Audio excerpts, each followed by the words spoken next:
நீங்கள் கேட்டுக்கொண்டிருப்பது வல்லமேன் தானி www.வல்லமேன்தானி.com.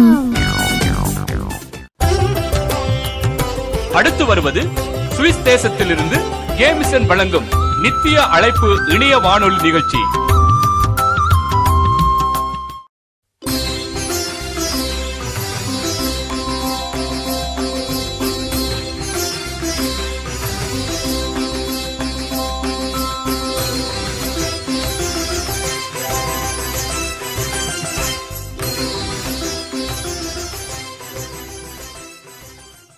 நேர்களுக்கு வணக்கம்.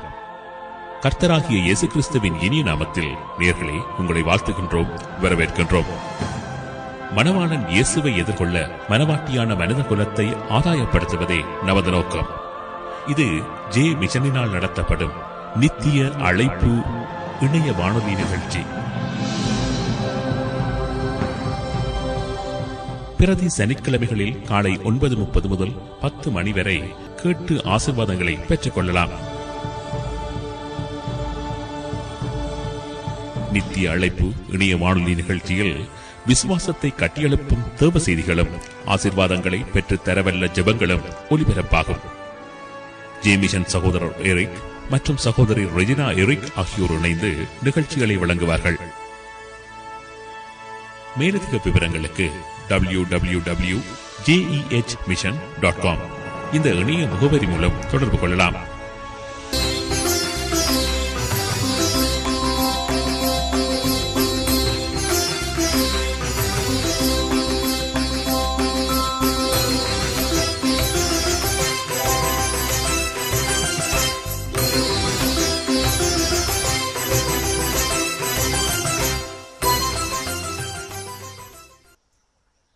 இது ஜேமிஷன் வழங்கும் நித்திய அழைப்பு இணைய வானொலி நிகழ்ச்சி.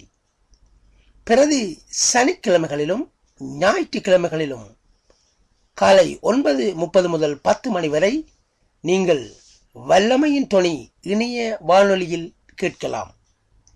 சுவிஸ் தேசத்திலே 26 மாநிலங்களிலும் இயேசு கிறிஸ்துவை அறிவிக்க வேண்டும் என்று நாங்களும் பாரப்படுகின்றோம். எங்களது ஊழியங்களுக்காகவும் நீங்களும் ஜெபம் பண்ணிக் கொள்ளுங்கள். நேர்களே, அடுத்ததாக தேவ செய்தியை வழங்குபவர் சகோதரி ரெஜினா எரிக். நீங்கள் தேவ செய்தியை கேட்டு ஆசீர்வாதங்களை பெற்றுக் கொள்ளுங்கள். கிறிஸ்துவுக்குள் பிரியமானவர்களே, மத்தேயு 6:27 சொல்லுகிறது, கவலைப்படுகிறதுனால் உங்களில் எவன் தன் சரீர அளவோடு ஒரு முழத்தை கூட்டுவான்? எப்படியாக இயேசு கிறிஸ்து கேட்கிற அந்த காரியத்தை நாங்கள் பார்ப்போமாயிருந்தால் அந்த காரியத்திலே கவலைப்படுகிறதை பற்றிய அந்த அந்த அவருடைய கவலை எல்லாம் உலக பொருட்களை குறித்ததாகவே இருக்கிறதை நாங்கள் காணக்கூடியதாக இருக்கிறது. ஒரு மனுஷன் பிறந்ததிலிருந்து ஏதோ ஒரு காரியத்துக்காக அவன் வாழ்நாள் முழுவதும் கவலைப்படுகிற எந்த மனுஷனாயிருந்தாலும் வாழ்நாள் முழுவதும் ஏதோ ஒரு கவலை அவர்களை தொடர்ந்து கொண்டேதான் இருக்கிறது. அதை நாங்கள் நிஜமாகவே அதை காணக்கூடியதாக இருக்கிறது. ஒரு சிறு குழந்தையாக பிறந்தவுடனே பாலுக்காக அழுகிறதா இருக்கக்கூடும். அதன் பின்பாடு படிக்கிற பிள்ளையா இருந்தால் அது நல்ல மார்க்ஸ் எடுக்கவில்லை என்று கவலைப்படக்கூடும், அல்லது இனி நல்ல மார்க்ஸ் வருமாண்டு எதிர்காலத்தை குறித்த பயத்தோடு இருக்கக்கூடும். அதே போல அவர்கள் படித்து ஒரு வேலை பார்க்கிற அளவு அவர்கள் வளர்ந்ததன் பிற்பாடு நல்ல வேலை கிடைக்கவில்லையே, நாங்கள் படித்ததற்கேற்ற வேலை கிடைக்கவில்லையே, அப்படிப்பட்ட கவலைகளோடு இருப்பார்கள். அல்லது நல்ல வேலை கிடைக்குமா என்ற ஒரு ஏக்கத்தோடு இருப்பார்கள். அதன் பிற்பாடு திருமணம் பிள்ளைகள், அப்படியாய் வயது சென்ற காலத்திலே மரண பயம், இப்படியாய் ஒரு பயம் இப்படிப்பட்ட கவலைகள் மனுஷரை தொடர்ந்து கொண்டே இருப்பதை நாங்கள் காணக்கூடியதாக இருக்கிறது. ஆனாலும் இவைகளை குறித்து நாங்கள் கவலைப்பட வேண்டிய அவசியமே எங்களுக்கு இல்லை என்று இயேசு கிறிஸ்து இந்த வேதத்திலே சொல்லப்பட்டிருக்கிறது. இந்த கவலையானது ஒரு மனுஷருக்கு அது ஆரோக்கியமான காரியம் அல்ல. கவலை வீணானதாகவே இருக்கிறது. உண்மையாகவே கவலைப்படுகிறதுனால் ஒரு மனுஷன் சரீர அளவோடு ஒரு முழத்தை கூட்டுவானா? அப்படியாய் அந்த காரியத்தை நாங்கள் விளங்கி கொள்ள முடியும். கவலைப்படுகிறதுனால எங்களுக்கு ஒரு பிரயோஜனமும் இல்லை. அதனால சங்கீதம் 32:3 சொல்லப்பட்டிருக்கிறது, நான் அடக்கி வைத்த மட்டும் நித்தம் என் கதறுதலினால் என் எலும்புகள் உலர்ந்து போயிற்று. அப்படியாய் நாங்கள் எங்கள் கவலையிலே நாங்கள் கதறுகிற அந்த காரியங்கள்னாலே எங்கள் எலும்புகள் உலர்ந்து போயிற்று. நாங்கள் எங்களுடைய வயதுக்கு முன்பதாகவே நாங்கள் மரிக்கிற காரியங்கள்லாம் ஏற்படக்கூடும். அதனால் எங்களுக்கு ஒரு லாபமும் இல்லை. கவலைப்படுகிறதுனால் நாங்கள் நஷ்டப்பட்டு தான் போக முடியும்.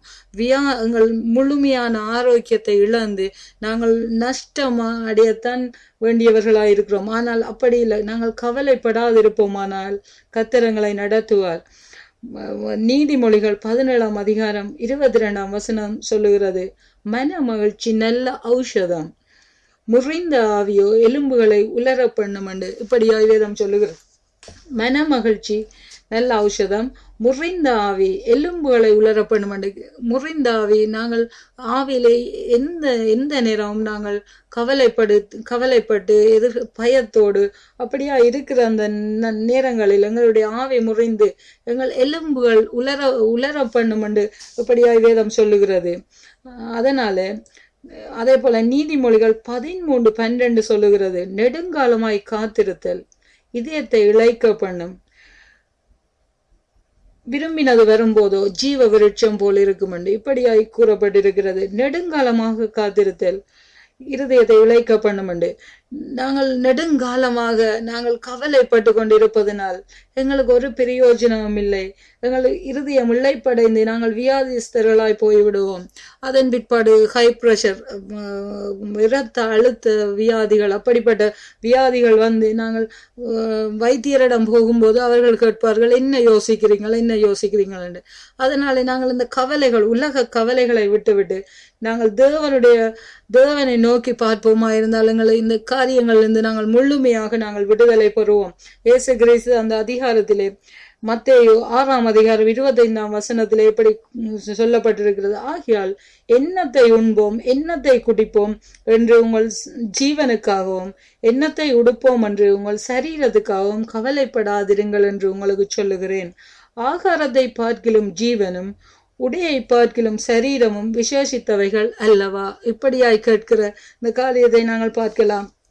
நாங்கள் உங்கள் உணவுக்காகவும் நாங்கள் குடிப்பதற்கு, நாங்கள் அவைகளை குறித்து உடுப்பதற்காகவும் இப்படிப்பட்ட காரியங்களை குறித்து நாங்கள் கவலைப்பட்டு கொண்டிருக்கிறோம். ஆனால் அந்த ஆகாரத்தை பார்க்கலாம் உங்கள் ஜீவன் எவ்வளவு மேன்மையானதாக இருக்கிறது. அந்த ஜீவனை தந்தவர் தேவன் அல்லவா? அவைகளை நாங்கள் நினைத்து தேவனுக்கு நன்றி சொல்லுகிறவர்களாய் இருக்க வேண்டும். நாங்கள் உயிரோடு இருப்பது கர்த்தருடைய சுத்த கிருபையாக இருக்கிறது. எத்தனையோ மரண அபத்தங்கள் மத்தியிலும் தேவனங்களை ஜீவனோடு வைத்திருக்கிறார். அவைகளை நாங்கள் நினைத்தவர்களாய், தேவனுக்கு நன்றி உள்ள இருதயம் உள்ளவர்களாய், நன்றியோடு தேவனை நன்றி செலுத்தி துதிக்கிறவர்களாய் நாங்கள் இருக்க வேண்டும். அது மட்டுமல்ல, உடையை பார்க்கிலும் சரீரமும் விசேஷித்தவைகள் அல்லவா என்று சொல்லப்பட்டிருக்கிறது. நாங்கள் உடைக்காக நாங்கள் எவ்வளவு கவலைப்படுகிறோம். மற்றவர்கள் உடுத்துவதை பார்த்தோ அல்லது நாங்கள் விலை உயர்ந்த ஆடைகளை அணிய வேண்டும் என்றோ அப்படியாய் நாங்கள் எங்களுடைய மனதின் எதிர்பார்ப்பு அப்படியாய் இருக்கிறது. அநேகருக்கு அப்படிப்பட்ட காரியங்கள் இருக்கிறது. ஆனாலும் அது தவறு என்று நான் சொல்ல வரவில்லை. அப்படியான அது அத்தியாவசியமான தேவையாகவே இருக்கிறது. அதற்காக நாங்கள் பிரயாசப்படுவது, நாங்கள் உழைப்பது, வேலை செய்வது, சேமித்து வைப்பது, அதெல்லாம் நான் தவறாக கூறவில்லை. அவையெல்லாம் எங்களுக்கு வேண்டியவைகள். ஆனாலும் கவலைப்படுவது வீணான காரியமாகவே இருக்கிறது. அவைகளுக்காக நாங்கள் கவலைப்பட தேவையில்லை. அவைகளுக்காக நாங்கள் பிரயாசப்படலாம், அவைகளுக்காக நாங்கள் உழைக்கலாம். ஆனால் அவைகளை குறித்து நாங்கள் கவலைப்படக்கூடாது. எதிர்காலங்களை குறித்து நாங்கள் கவலைப்பட வேண்டிய அவசியம் இல்லை. தேவன் எங்களோடு இருக்கிறார் என்பதை நாங்கள் உணர்ந்து கொண்டவர்களாய் நாங்கள் வாழ வேண்டும். தேவன் அதே போல நாங்கள் மத்தேயு 6:33 நாங்கள் கவனிப்போமாயிருந்தால், அதில் இயேசு கிறிஸ்து சொன்ன காரியம், முதலாவது தேவனுடைய ராஜ்யத்தையும் அவருடைய நீதியையும் தேடுங்கள், அப்பொழுது இவைகள் எல்லாம் உங்களுக்கு கூட கொடுக்கப்படும் என்று சொல்லப்பட்ட காரியத்தை நாங்கள் காணலாம். நாங்கள் முதலாவது ராஜ்யத்தையும் அவருடைய நீதியையும் தேடும்போது எங்களுக்கு தேவையானது எல்லாவற்றையும் தேவன் அறிந்து அவைகளை எங்களுக்கு கொடுக்க வல்லவராயிருக்கிறார். அந்த வானத்து பட்சிகளை அவைகள் விதைக்கிறதும் இல்லை, அறுக்கிறதும் இல்லை, ஆனாலும் அவைகள் களஞ்சியங்கள் சேர்த்து வைப்பதும் இல்லை. அவைகளை எல்லாம் தேவன் அவைகளை விட எங்களை விசேஷமாக தேவன் படைத்திருக்கிறார். அது மட்டுமல்ல, அவைகளை பிழைப்பூட்டுகிற தேவன் ஏன் எங்களை போஷிக்க மாட்டார்? நாங்கள் அப்படி கவலைப்பட வேண்டும்? அது மட்டுமல்ல, அந்த காட்டு புஷ்பங்கள் கூட எவ்வளவு அழகாக இருக்கின்றது. அவைகளை போல சாலமோன் கூட தன்னுடைய அந்த ஆட்சி செய்த அந்த நாட்களில் அவர் கூட அப்படி உடுத்தியதில்லை என்று சொல்லி அந்த இயேசு கிறிஸ்து சொன்ன காரியத்தை பார்க்கலாம். அதனால எங்களுக்கு உலக காரியங்களை குறித்து நாங்கள் கவலைப்பட தேவையில்லை. தேவனுடைய ராஜ்யத்தையும் அவருடைய நீதியை நாங்கள் தேடும் போது தேவன் மிகுதியான காரியங்களை எங்களுக்கு செய்வார்.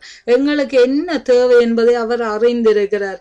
ஏற்ற நேரத்திலே தேவன் எங்கள் தேவைகளை சந்தித்து எங்களை நேர்த்தியாக நடத்த எங்கள் பரலோக பிதா உண்மை உள்ளவராக இருக்கிறார்.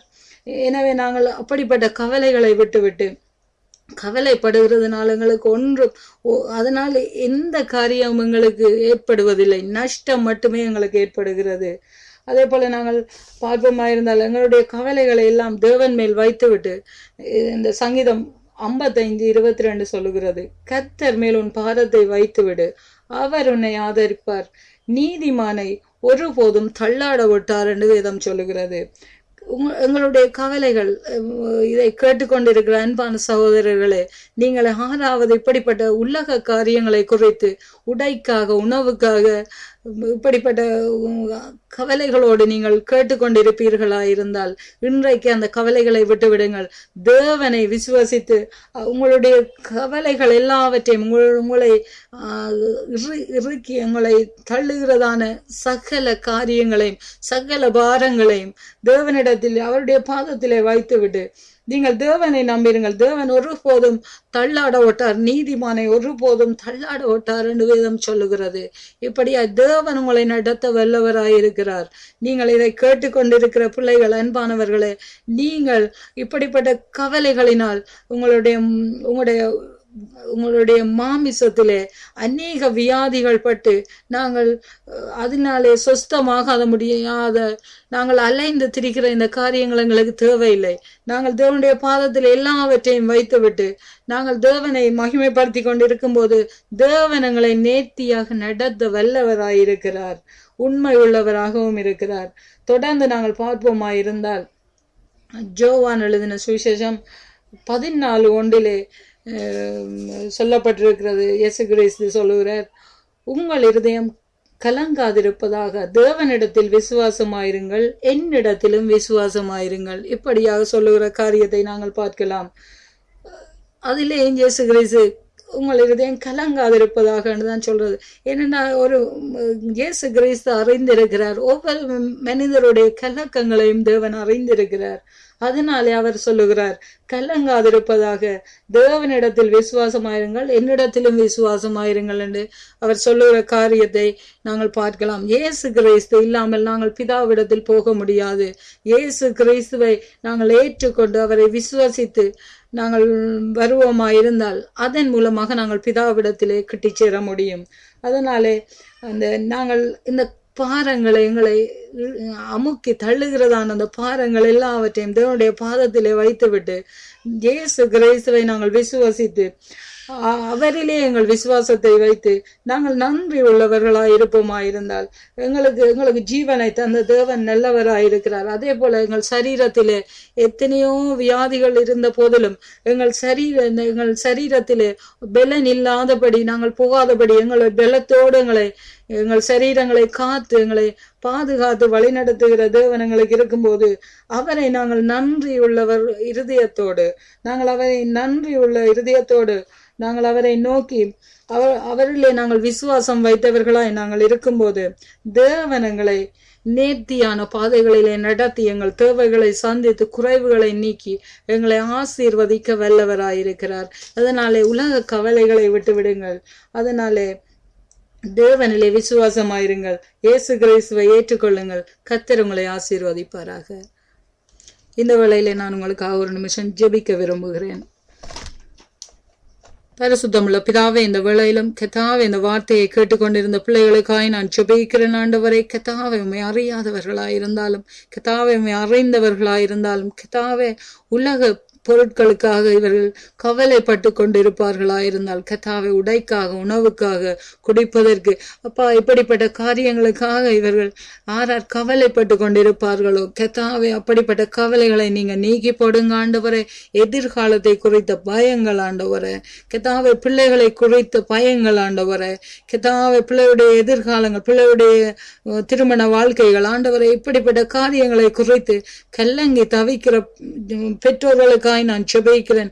அதே போல கர்த்தாவே இந்த ஒரு நேரம் கூட சாப்பிட முடியாமல் ஆண்டவரே, சாப்பாடு இல்லை என்று கல்லங்கி தவிக்கிறதான ஜனங்களுக்காய் நான் ஜெபிக்கிறேன். அப்பா கர்த்தாவே அவர்களை நீங்க நோக்கி பாருங்க ஆண்டவரே.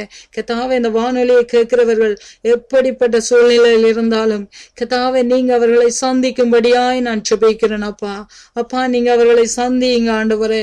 கர்த்தாவே அந்த ஜனங்கள் என்ன தேவைகளோடு இருந்தாலும் ஆண்டவரே, அவருடைய கலக்கங்களை நீக்கி போடுங்க, அவருடைய கவலைகளை நீக்கி போடுங்க. அப்பா அவர்களை நீங்க ஆறுதல் படுத்தி நடத்துங்க ஆண்டவரே. நீங்க ஒருவரங்களை நேர்த்தியாக நடத்துகிற தேவன் இருக்கிறபடியினால் அப்பா நீங்க அவர்களை விசாரிக்கும்படியாய் நான் ஜெபிக்கிறேன் ஆண்டவரே. அவர்களை விசாரித்து அவர்கள் தேவைகளை சந்தித்து குறைவுகளை நீக்கும்படியாய் நான் ஜெபிக்கிறேன் ஆண்டவரே. கர்த்தாவே அப்பா இந்த வானொலியை கேட்டுக்கொண்டிருக்கிற பிள்ளைகள் என்னென்ன குறைவுகளோடு என்னென்ன பாரங்களோடு இருந்தாலும் அந்த பாரங்கள் எல்லாம் அவர்களை விட்டு நீங்கி போகும்படியாய் நான் ஜெபிக்கிறேன் ஆண்டவரே. இப்பொழுதே கர்த்தருடைய சமாதானம் அந்த பிள்ளைகளுடைய இருதயங்களை ஆளுகை செய்யும்படியாய் நான் ஜெபிக்கிறேன் ஆண்டவரே.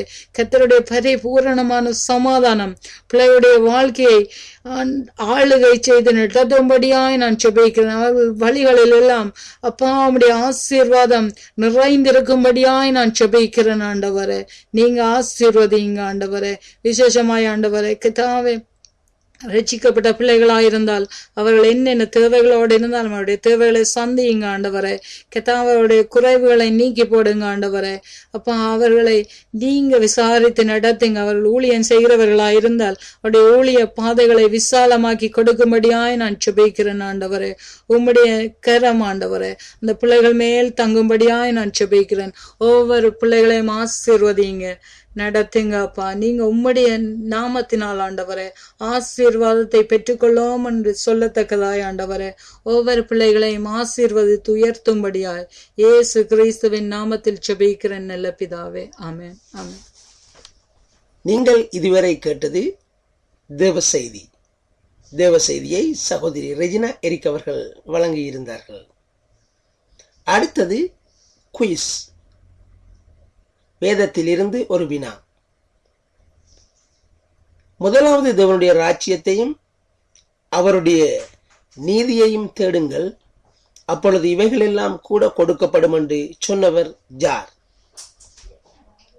நேர்களே, நீங்கள் இதற்கான பதிலை www.jehmission.com என்கின்ற முகவரியில் உள்ள படிவத்திலே நீங்கள் நிரப்பி பதிலை அனுப்பி வைக்க முடியும். இல்லையில் jehmission@yahoo.com என்கின்ற இமெயில் மூலமாகவும் உங்கள் பதிலை எழுதி அனுப்பி வைக்க முடியும். உங்களுக்கு பரிசு பொருள் ஒன்று காத்திருக்கிறது. நல்லது நேர்களே, அடுத்ததாக ஒரு இனிய பாடலை கேட்போம்.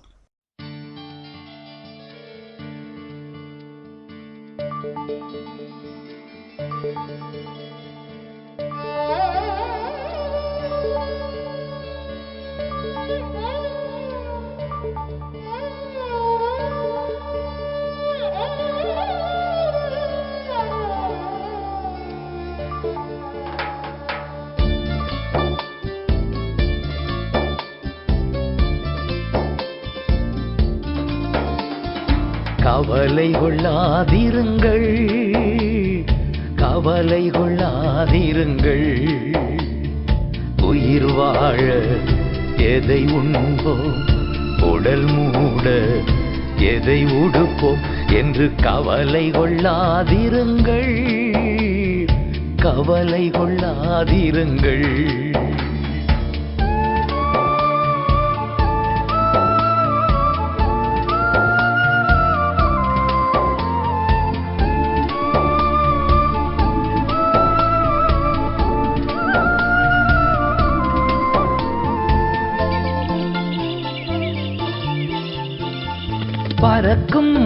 பறவைகள் பாருங்கள், விதைப்பதில்லை அறுப்பதில்லை. பறக்கும் பறவைகள் பாருங்கள், விதைப்பதில்லை அறுப்பதில்லை. பரமபிதா ஊட்டுகிறார், மறப்பாரோ மகனே உன்னை. பரமபிதா ஊட்டுகிறார், மறப்பாரோ மகளே உன்னை. உயிர் வாழ எதை உண்போம், உடல் மூட எதை உடுப்போம் என்று கவலை கொள்ளாதிருங்கள், கவலை கொள்ளாதிருங்கள்.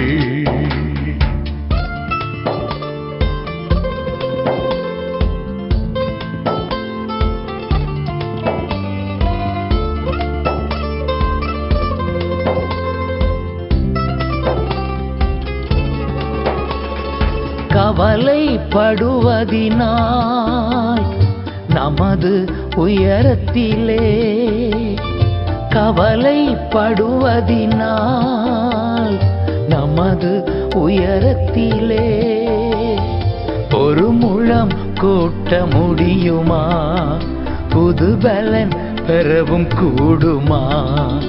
ஒரு முழம் கூட்ட முடியுமா, புது பலன் பெறவும் கூடுமா.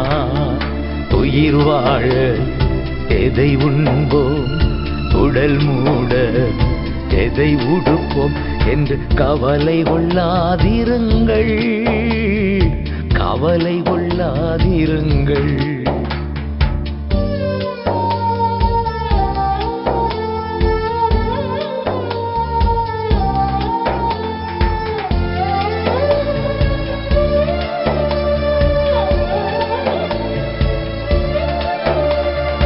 நாளைய தினம் குறித்து நம்பிக்கை இழக்காதே, நாளைய தினம் குறித்து நம்பிக்கை இழக்காதே. நாளைக்கு வழி பிறக்கும், நீ இன்றைக்கு நன்றி சொல்லு. நாளைக்கு வழி பிறக்கும், நீ இன்றைக்கு நன்றி சொல்லு. உயிர் வாழ எதை உண்போம், உடல் மூட எதை உடுப்போம் என்று கவலை கொள்ளாதிருங்கள், கவலை கொள்ளாதிருங்கள்.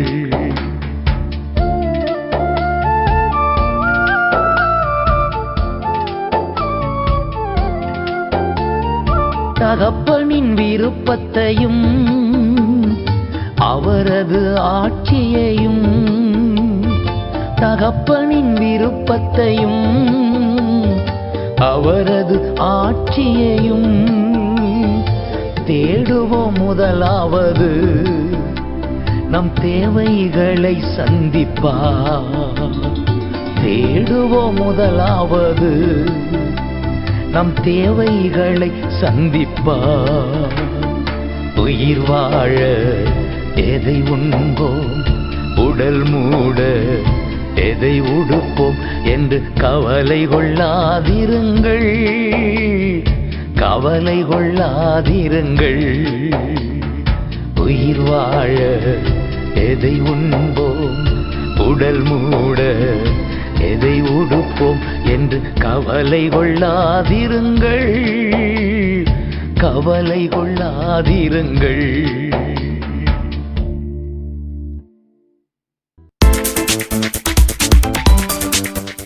இதுவரை நீங்கள் கேட்டது ஜே மிஷன் வழங்கும் நித்திய அழைப்பு இணைய வானொலி நிகழ்ச்சி. நேயர்களே, இந்த நிகழ்ச்சி உங்களுக்கு ஆசீர்வாதமாக இருந்திருக்கும் என்று நம்புகிறோம். நீங்கள் பெற்றுக்கொண்ட ஆசீர்வாதங்களை எமக்கு தயவு செய்து தெரியப்படுத்துங்கள். மற்றும் இந்த நிகழ்ச்சி பற்றிய ஆக்கபூர்வமான உங்கள் கருத்துக்களும் வரவேற்கப்படும். தயங்காமல் எங்களுடன் தொடர்பு கொள்ளுங்கள். தொடர்புகளுக்கு 004142000664. இன்னும் ஒரு தொலைபேசி எண்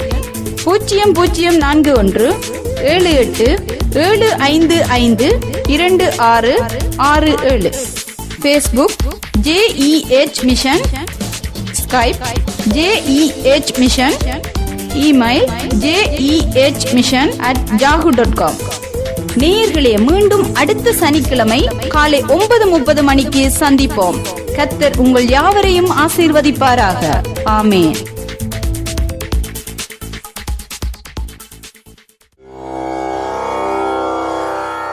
இது பாரம் களைந்திடும் இனிய தொனி, கண்ணீரை துடைத்திடும் கருணையின் தொனி, ஆற்றி தேற்றிடும் அன்பின் தொனி, இது கர்த்தரின் தொனி, வல்லமையின் தொனி. நேயர்களே, இணைந்திருங்கள் வல்லமையின் தொனியுடன்.